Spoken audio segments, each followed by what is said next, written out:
know you said this looks like some pretty serious allegations of things that happened so long ago, and there's still, in some cases, you think, tainting county government. But I mean, more plainly, what is this example of? It's an example of allegations that were made in 2012, and a request for an investigation that I have no confirmation ever took place. So that's I'd refer to the letter for what it is, but those are similar to many other allegations I've heard since I've been in this seat, and similar to a lot of the work that I've been here exposing, since day one to take my oath of office.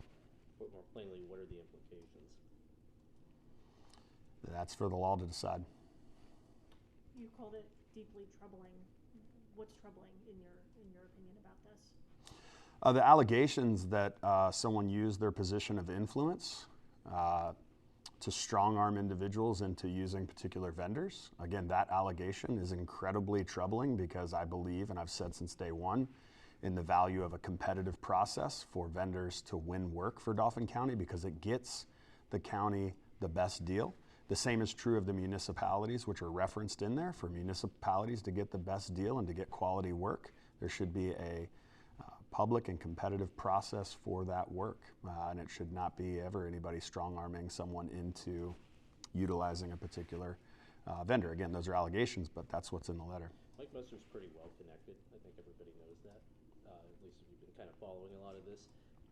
But to know that that letter's in writing, is submitted to the commissioners, what, 12, 13 years ago? Mm-hmm. Is that concerning, especially knowing that two of the people who, now I'm not making any accusations against anybody up here, but two of them still sit on this board. Mm-hmm. Is that concerning to you? Yeah. I mean, I think it's concerning that, I don't know exactly how the letter was handled, but it doesn't seem as if it launched an investigation or that it looked into ways in which we could put controls and limit people's influence. Some of what I've already announced publicly in meetings is related to influence on gaming money that Mr. Musser had, and ways in which that influence was used, in my view, inappropriately. And so I say that just to say this furthers,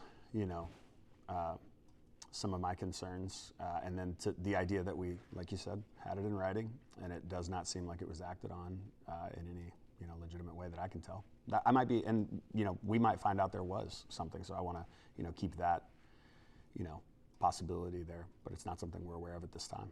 And I think Commissioner Priest said he wasn't aware of any investigation at the time that he was notified of, which I would assume if there was going to be an investigation like this, for it to be a thorough investigation, all commissioners would need to be notified.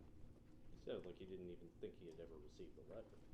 Do you believe that? I'll let Commissioner Priest speak to that reality, but it would not necessarily surprise me given the last year and the amount of information that I've been left out of, even in active county government matters. I mean, county taxpayers, depending on how you look at this, have been paying out contract money for Mike Musser, or at least indirectly, directly, however you look at it. I mean, I think a lot of people are looking at this and they feel like it's pretty astonishing. And to you, I mean, what do you say to them? I say we are one and the same. I am astonished as well. And if you look over the timeline, we're not talking about thousands, we're not talking about hundreds of thousands, we're talking in the millions. And it's disappointing.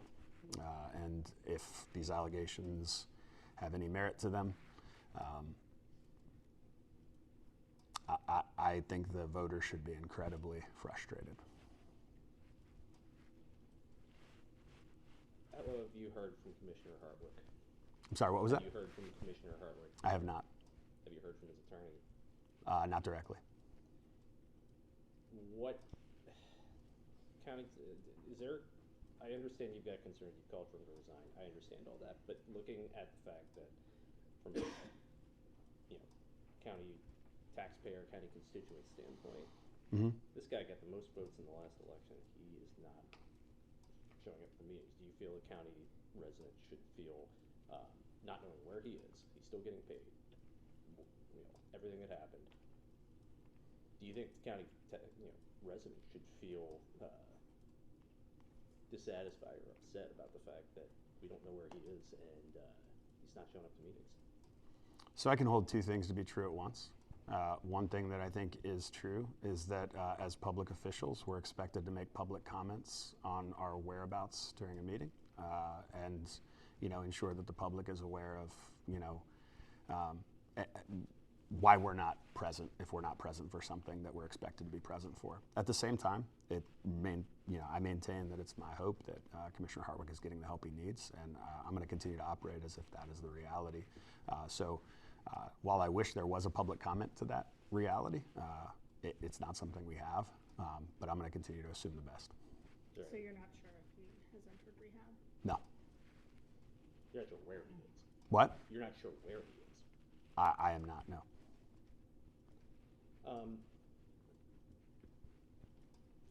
I guess, given that this is going on, he has not indicated where he is. How much longer can you guys operate with just two commissioners? I know functionally, yes, you can. But if you and Mike have a disagreement about something. We had a disagreement about it. We had a disagreement about a vote today. Yeah. Look, I think part of good governance is disagreeing on the merits of different things, and part of good government is not allowing disagreements to be the things that become the barriers between two individuals getting things done for the county. We come at it from two different perspectives, but Commissioner Priest and I have found a way to work together since day one, and we've continued to develop and strengthen that relationship. And you just got to count to two for things to move here in county government, and we're going to continue to do our best to count to two as often as we can for the benefit of Dauphin County. If you want to politicize something, either one of you could shut something down just because you feel like it. Is that fair to county residents, fair to county taxpayers, regardless of the reason? You don't have a full three. Sure, but I mean that's just the situation we're in right now. I think Mike and I are more committed to the public right now than we are to politicizing any position we have.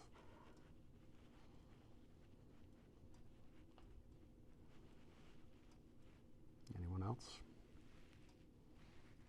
All righty. Thank you all.